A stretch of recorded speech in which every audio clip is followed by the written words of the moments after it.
Pak Ustadz, kalau saya dengar kayak gini, kayaknya kok mau nerima itu rasanya susah, itu kenapa?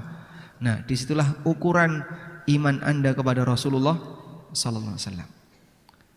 Ukuran iman kepada Nabi sallallahu alaihi wasallam bisa dilihat dari sejauh mana dia mau menerima dalil.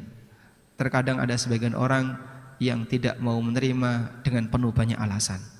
Nah, sekarang saya mau sampaikan sedikit cerita. Dah? Saya tidak tanya sudah tahu ceritanya atau belum. Ada seseorang yang ikut kajian ya. Lalu orang ini bilang, si pengisi kajian menyampaikan, Nabi SAW bersabda, "Idza staiqadha ahadukum min naumihi fala yaghmis yadahu fi ina'in hatta yaghsilaha thalathan." Kalau kamu baru bangun tidur, maka jangan celupkan tangannya ke dalam wadah sampai dicuci sebanyak 3 kali. Jangan kau celupkan tanganmu ke dalam wadah sampai kau cuci sebanyak 3 kali. Lalu ada salah satu di antara jamaah yang komentar, aku ngerti kok tanganku ini ada di mana ketika tidur. Aku tahu tanganku ini ada di mana ketika tidur. Dia ngomong kayak gitu dengan nada nyinyir. Tahu nyinyir ya? Nyinyir. Ya, itu sudah Indonesia ya. Dia mengatakan seperti itu dengan dada nyinyir kepada hadis Nabi sallallahu alaihi wasallam. Baik. Dalam posisi ketika dia nyinyir kepada hadis Nabi sallallahu alaihi wasallam, akhirnya keesokan harinya dapat berita, si fulan yang kemarin mengomentari hadis itu, dia sakit. Saat bangun tidur, tangannya masuk ke duburnya sampai siku. Tangannya masuk ke duburnya sampai siku. Apa bisa, Pak? Allah Maha Kuasa untuk ngasih hukuman seperti itu. Jadi ketekuk-ketekuk gitu ya. Coba bayangin, tangannya masuk ke dalam dubur. Dia dihukum oleh Allah Subhanahu wa taala seketika karena komentar miring dengan sabda Nabi sallallahu alaihi wasallam. Jadi ini prinsip, mendengar sabda beliau jangan sampai diberi komentar miring. Mendengar sabda Nabi sallallahu alaihi wasallam jangan sampai orang itu komentar miring. Sudah? Selanjutnya,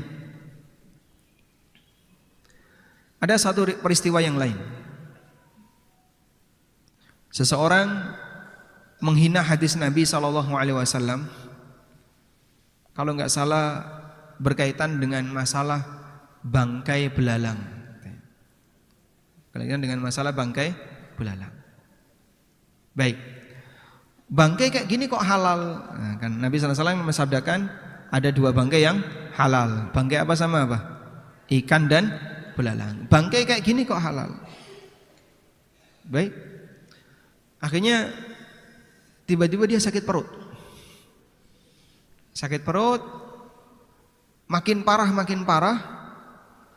sampai akhirnya dia diobati dan seterusnya hingga keluarlah kotoran. Dalam kotoran itu ada makhluk seperti belalang yang grogoti ususnya. Ya? Akhirnya begitu keluar makhluk ini, keluar suara yang kencang, kemudian dibunuh itu belalang. Selesai dia bunuh belalang, orang ini masih sakit perut terus mati karena ususnya rusak. Maka jangan disepelekan ketika mengomentari hadis Nabi sallallahu alaihi wasallam. Orang yang mengomentari hadis Nabi sallallahu alaihi wasallam itu terkadang dia dihukum oleh Allah Subhanahu wa taala ketika di dunia. Peristiwa yang ketiga. Ada seseorang yang sedang ikut dalam majelis kajian. Lalu sang kiai menyampaikan hadis. Abu Hurairah radhiyallahu anhu bersabda, Abu Hurairah mengatakan Rasulullah SAW bersabda. Komentar orang, Abu Hurairah itu pembohong. Abu Hurairah pembohong. Seketika dari loteng turun ular. Turun ular langsung ngejar orang itu. Yang lain tidak dikejar.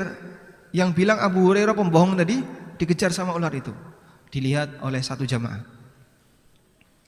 Sampai mereka mengatakan, tub, bertobatlah kamu. Begitu dia mengatakan, atubu ilallah, aku bertobat kepada Allah. Sambil lari dikejar, dia mengatakan, aku bertobat kepada Allah. Tiba-tiba ular itu pergi lalu hilang. Allah terkadang memberikan hukuman kepada hamba seketika-ketika di dunia. Inilah pentingnya bagi mereka yang perlu untuk membangun kewaspadaan ketika mengomentari sabda Nabi sallallahu alaihi wasallam. Nah, dalam kegiatan belajar apapun, mungkin yang ngajar selain saya, Ustadz A, Ustadz B, Ustadz C, ada sebagian ustadz yang mungkin agak pendiam ya. Ketika menyampaikan sebuah hadis dikomentari, ustadznya diam saja. Bukan berarti hadisnya yang salah, tapi karena orangnya yang suka komentar, dan itu bisa berbahaya. Aneka potensi hukuman tadi bisa saja datang. Selama kebenaran itu disampaikan, kita wajib untuk menerimanya.